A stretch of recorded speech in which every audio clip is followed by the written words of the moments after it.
My mother came over in the Kindertransport under Robert Schonfeld. She was 11. Not only he brought them over, he put a lot of toil and care to make sure that the children were well looked after. But let's not forget, 1 million children didn't find refuge here and ended up in the ovens of Auschwitz and other extermination camps. Over 1 million children were killed. I mean, I think, we sit here and we imagine one child being killed, 10 children being killed, 100 children being killed, 1,000 children being killed. I mean, 1 million children, it's something which we can't even begin to come to grips with. And there was an opportunity to save these children. Thanks God, 10,000 were saved. And I think that this needs to serve as a lesson, that we could have done a lot more.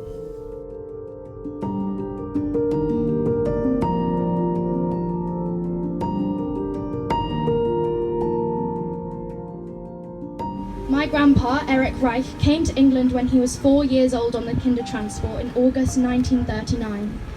He was taken in by a foster couple in Surrey, where he lived until he was 13 years old. We must find the spirit that we once had. We must regain our compassion and our empathy, for I would not be standing here today if we haven't welcomed those children 78 years ago. Thank you. So let's put things into perspective and let's challenge the negative stigma, the negativity attached by the right-wing media and politicians towards the refugee crisis. Refugees are people who are fleeing for their lives, and we ought to help and support them. That's our most humane thing and compassionate thing to do. People across Britain are sympathetic, but it's the government who lacks compassion and lacks some sort of action. Go and talk to your Member of Parliament. Say to them that they should press the government to continue bringing children under Section 67 of the Immigration Act. Somebody called it the Dubs Amendment. I never called it that, but some people did. And the other thing is, under Dublin III, a European convention, children should be allowed to join their families when they have them here. And the government are doing very little about either of those. Alf Dubs is a lord. He was a Kindertransport kid and has worked tirelessly to help other children come to this country and make a success of their lives, please God, similarly to his own. So Lord Dubs brought an amendment to the 2016 immigration bill as it was, which was about requiring the UK to bring across children from Calais camps to the UK because they were in so much danger in the camps and because they were risking their lives to get here and they were very subject to trafficking and exploitation. The amendment was opposed by the Conservatives. It went back and forth between the House of Commons and the House of Lords quite a lot, and in the end the amendment that went through was for an unspecified number of children to be brought from Calais, from the camps, which, whilst clearly an important victory, did leave it very open to the government to bring 5 people if that's what they felt was the appropriate number. There's been some confusion that the government promised 3,000 and actually they only brought 350. Well, unfortunately the government didn't promise 3,000 and quite deliberately didn't promise 3,000. However, I think it was fairly clear the expectation it would be more than 350 people, because that is a pretty shockingly low amount of children considering how many children's lives are at risk. There are 280 empty council places that have been offered up for Dubs refugees. 280 places. And the government is not filling them. I think that is shocking. I think that is shameful. When there are 63,000 unaccompanied child refugees and asylum seekers across Europe right now, and this country cannot simply manage to fill 280 places. It should not be beyond the wit of the Home Office, it should not be beyond the wit of this country to do what we have always done and to do our bit and to do our fair share to help children, teenagers, young people who need our support and our care. Now, the Dublin regulations, again, are often, it comes out of something that's very negative, the Dublin regulations. The Dublin regulations are agreement between mostly EEA states, so pretty much European Union states, and they were designed to prevent what they call asylum shopping, which is a horrible term, but basically they meant that you should claim asylum in the first safe country to do so. Now, clearly, that's going to help the UK quite a lot, because the first European country that people pass through is very unlikely to be the UK. However, part of these Dublin regulations that have taken several different iterations is a humanitarian clause, and that if people have, for example, close family members or family members who can support them and the person is particularly vulnerable, then they should be able to elect to go to a different European country in a slightly complicated process of you claim asylum in, for example, France, and then the claim will be transferred to the UK. And in the UK, this has been fought for by campaign groups and lawyers, specifically around children in Calais who have family members in the UK. And this is really important. This kind of right underneath the Dublin regulations has been recognised, but again, has been very difficult to actually operate. The Home Office has been particularly slow about getting people within this scheme, and there's just huge operational problems of they have closed the camps, and so children have run away, and children have been keeping under the radar because they are getting refused by the French authorities and are scared of the French. To them, the French authorities are the people that are sending the gas into the camps and are attacking them. So the numbers of people reunited under this scheme have been quite small still, but it's a really important legal principle that should continue to be useful. But again, the UK Home Office isn't really living up to its legal obligations under it.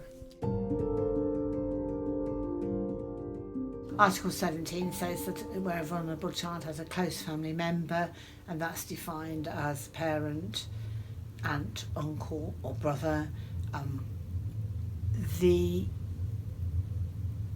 French or any Greek, it doesn't matter what, can take charge of their asylum request. So they don't actually process it in situ, they take charge of it and pass it to a third country, which breaches the fundamental Dublin principle that a person has to claim asylum in their first safe country. So Dublin 3 sets out exceptions to that principle.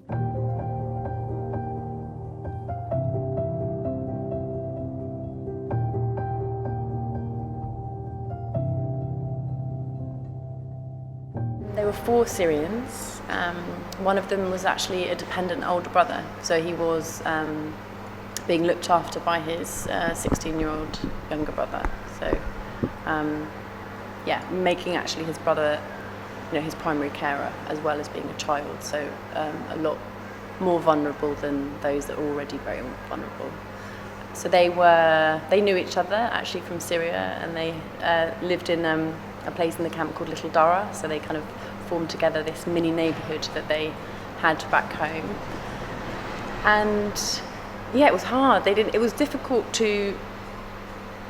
for them to trust me. Why would they trust me? Why would they trust, a Western woman volunteer who was saying that they could help them, and every other system had let them down. And there was this law, and this law hadn't worked. It hadn't been operationalised, and we were just going to go and see if we could make that happen. And with a great team of lawyers, we did. But I think the challenge was, I remember begging them in the muddy camp to stay in this process. But even I didn't know it was going to work. But it was just like, please, just don't run away. And they were still trying every night on the trains, on the lorries, to get to their, brothers in the UK, and you can understand that.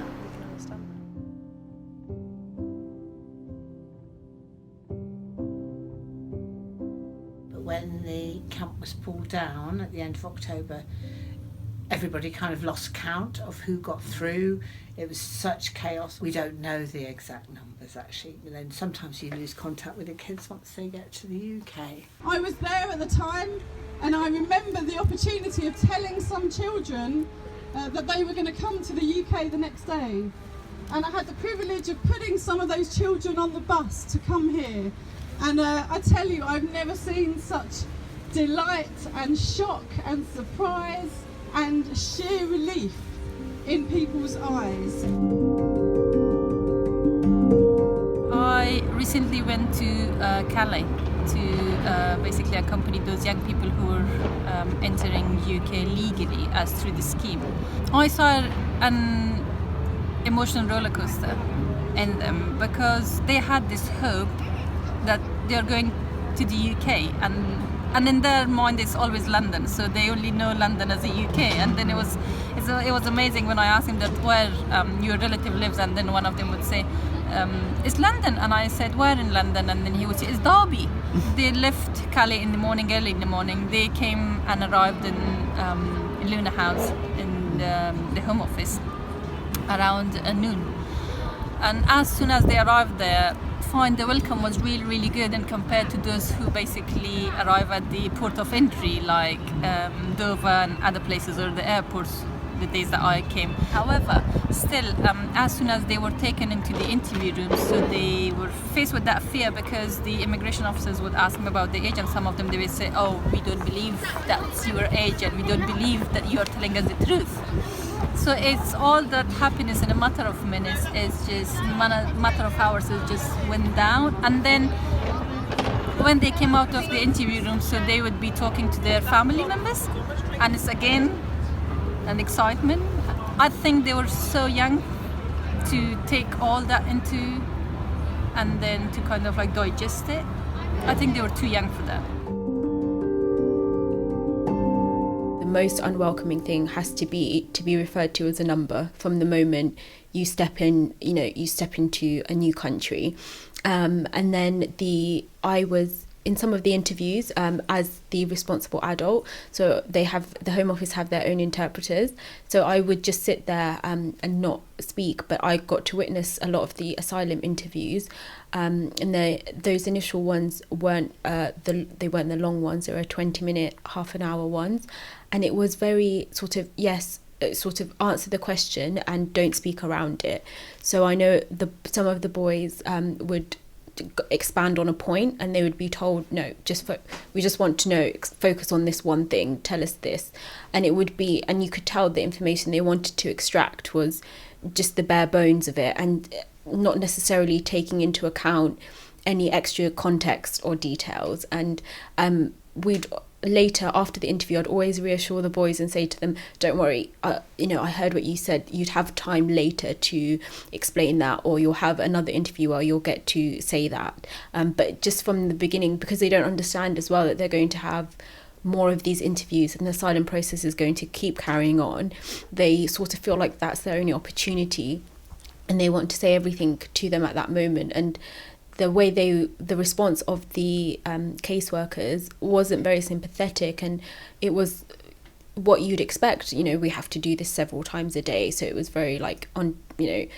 answer these several questions, on to the next one. Then what followed on was all the stuff about the photographs and the Daily Mail, and trying to find the one angle in which would make this into an unpopular thing to do. And they very quickly worked out, being not unintelligent people, that the one angle in was to say they're not children really after all. So we were then getting into providing people to give a real welcome to these youngsters as they arrived in Croydon, rather than them just confronting long lenses, because the staff at Luna House had given no thought whatsoever to the privacy of these young people.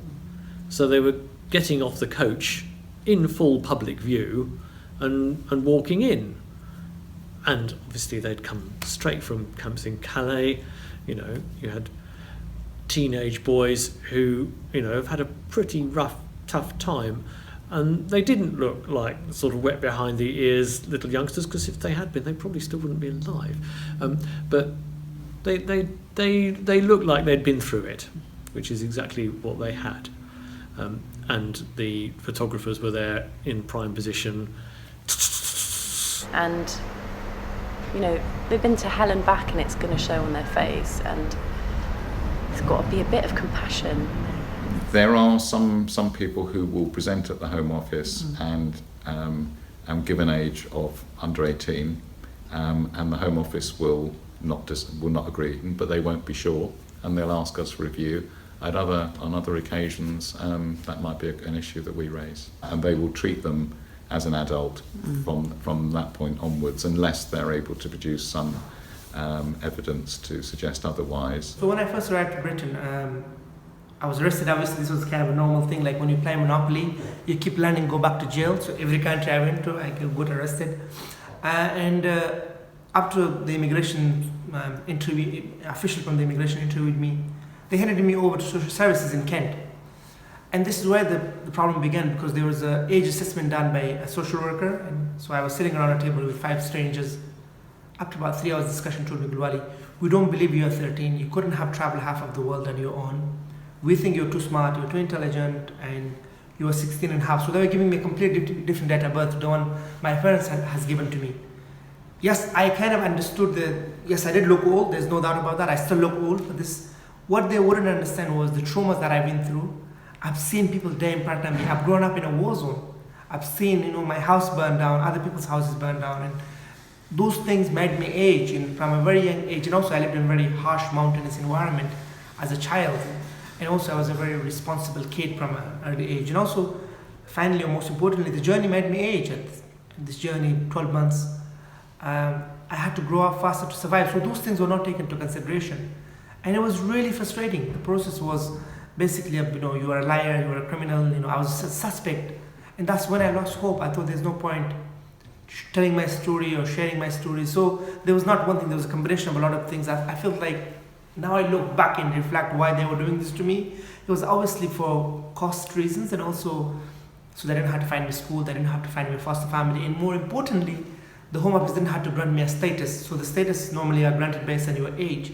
Because my case was refused, I was threatened twice to be sent to Afghanistan, to a war zone that I have just left, And but there were people, teachers, people that I met along the way who believed in me, who supported me, and that changed everything. Because there were times I just thought, I just wish I have, I just wish that I was not in this world anymore, because things became so bad that the issue, the idea of living a dignified life and being treated as human was not available to me. I was a subhuman. I was just a number and statistic to people, and I was really angry.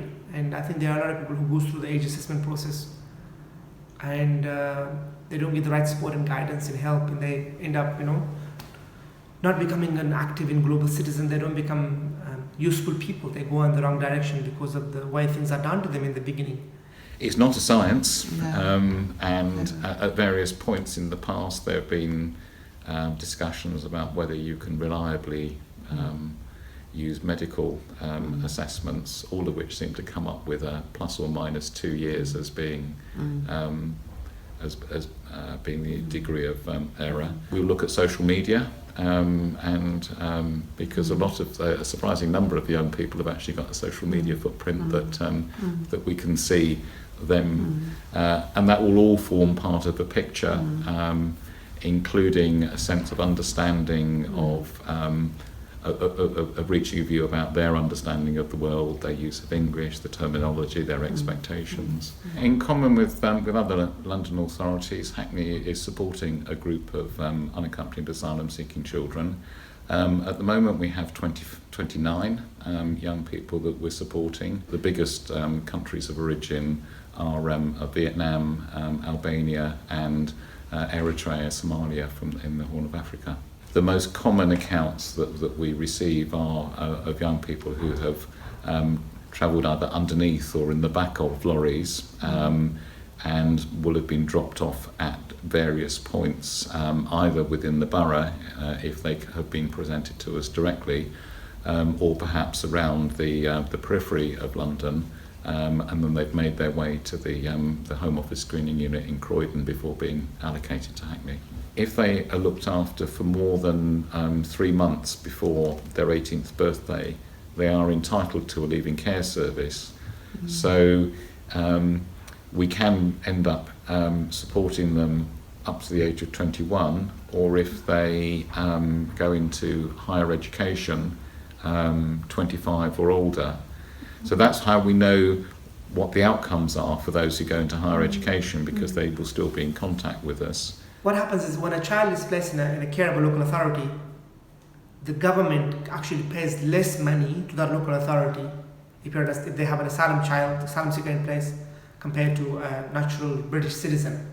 So the local authority, that's why local authority doesn't take in money, asylum seekers or refugee children in their care, because it costs them more and the government pays them less.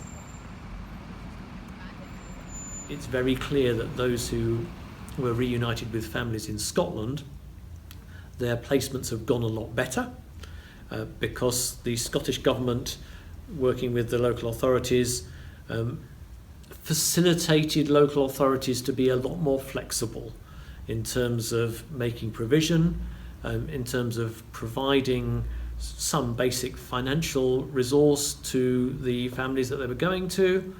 In England, it's not been so good. In Scotland, there is a political narrative of welcome. And I think, again, that doesn't mean there isn't racism in Scotland, and I think it's very problematic to suggest that it's some kind of utopia in that way.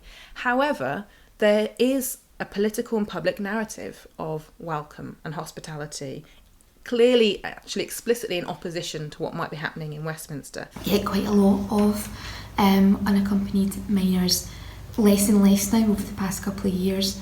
We have worked with Glasgow City Council to see a shift from them coming through at sort of 16, 17, being presented to us for permanent rehousing, and a shift towards being dealt with by Glasgow City Council social work under something called Young People Leaving Care. Now that's a really fantastic concept, because these kids, and they are kids, you know, that they're dealt with up to their 25, they are given quite intense support by social work. Now it's not refugee specific, this is for any child across Glasgow who is leaving care. But one of my colleagues specifically works with this team, and over the past couple of years, with the sort of direction from our manager as well, has worked with the council to try and get as many unaccompanied minors down this process as possible. Some good practice I've seen, particularly in terms of children, is the guardianship programme in Scotland. The idea that you have somebody who is on your side and also helping you in a consistent, linked up way. That's been shown to be really valuable and helps in terms of linking up the legal side of things, the support kind of things.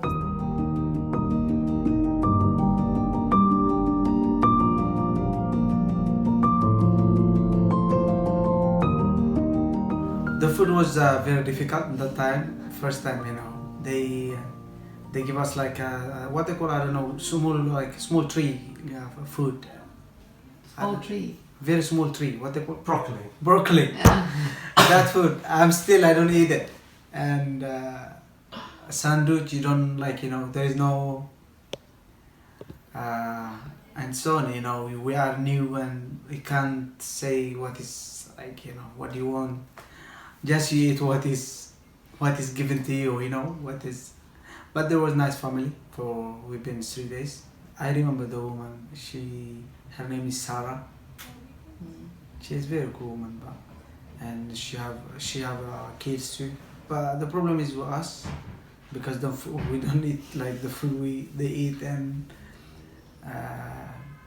you know, we don't speak any language. You know, we watch TV with her, but like, you know, nothing's there, you know.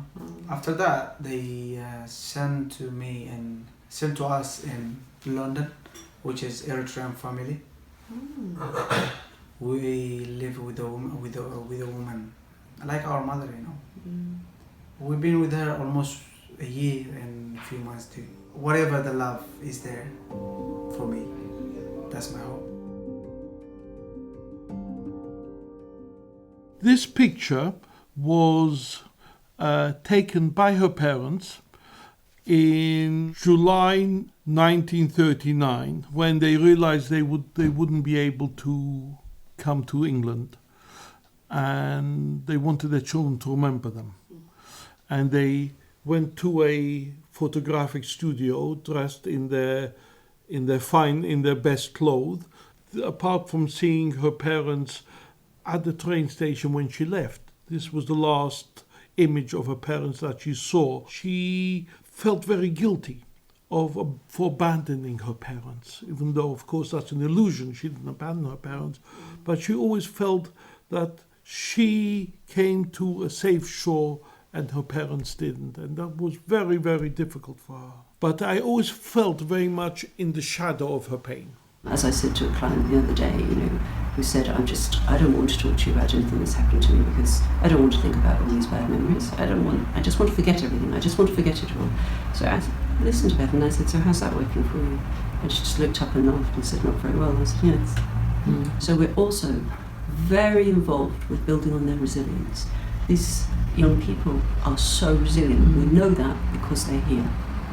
And the dreadful fact is that the vast majority of them haven't made it yet. And we try to find ways to reconnect them with that. Reconnect them with that, saying, remember, you are so-and-so. At the moment, what everybody sees is you're a refugee, an asylum seeker. And at the moment, that's a very important thing right now. But that is one small part of who you really are. Who you really are is all the memories way back when you were a kid in your country, if you were lucky enough to go to school, if you were lucky enough to have a lovely family, if you have memories of lovely times with your family or your friends.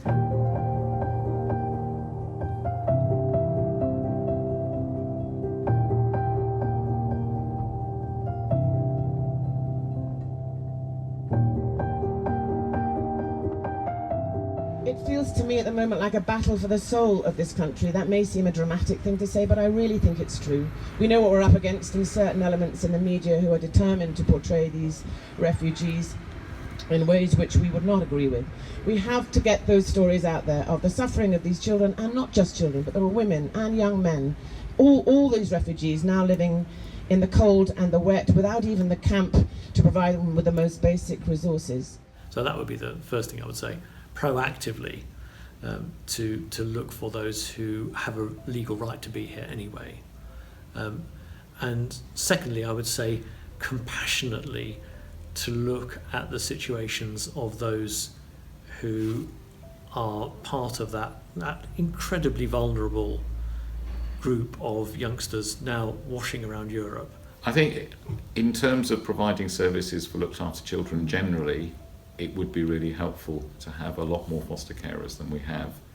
And then when you translate that into asylum seeking young people, to be able to routinely provide them all with the opportunity to live with a family that matched some of their characteristics, even if we weren't able to match all of them all of the time, would be really helpful. For me, the way forward is to be having these conversations on a community, on a neighbourhood level. I think conversations that solely take place above that and to think about categories can be really problematic. There are times, I think, when you begin to lose a sense of priority. I mean, if you're actually about saving someone's life, then even very important red tape probably has to come second. But it's very difficult for people to see that when that is in most cases the most important thing you need to do, and certainly their job rides on it. Well, they should let in 3,000 Dubs kids, that's the first thing.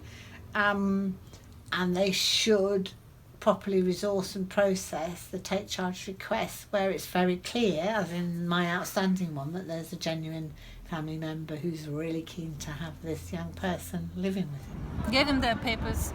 They have been through a lot and they have suffered a lot. I think they have suffered more than enough.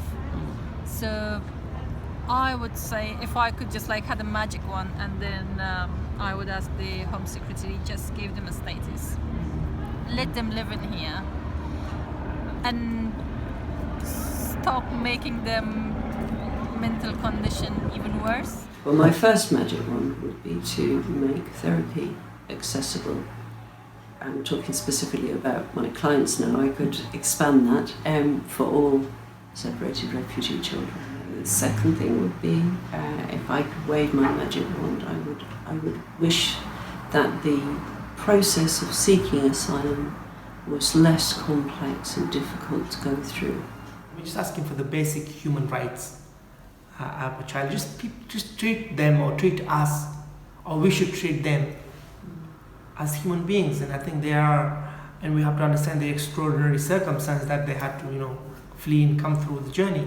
We have to try to put ourselves in their shoes, to think what it would be like if, God forbid, we would be refugees, how we would feel, and how we would expect others to treat us and have a more compassionate, a more understanding, a deep appreciation of the refugee experience and what we can do to help them